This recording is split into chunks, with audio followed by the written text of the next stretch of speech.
Ha Oraz ine bilinçli ýaly illeşlerimizden, tomoşaçylarymyzdan, dinleýijilerimizden seň bilen baglanşykly köp sanly soraglar gelip gowuşdy.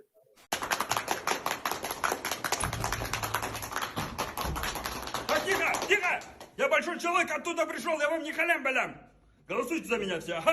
Задавайте вопросы, я готов ответить на любой вопрос. Ne edip sen Türkmenistan'a barıp bir zatlı etçek bolýan? Вопросы задавайте, говорю. A sen ne kellen yok mu gider ýaly? Sen bilip otyrsın ha sende. Sen otayda ekstremistki высказывание ettin. Вопрос, вопрос! Şunu yanaklattıp önünü oturup gepleşmeli Ни в коем случае. Özüňe bara авторитет kazanıp bolmaýar. Да я готов на любые вопросы ответить. Задавайте вопросы.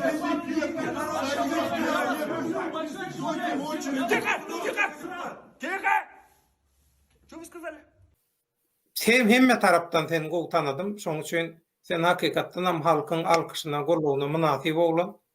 Sen ýalňyşlardan, bolup geçýän hadisalardan gowy netije çykar bilýän bolan. Вот правильные вопросы, понимаете, какие вопросы надо задавать? Я вам не халям-балям!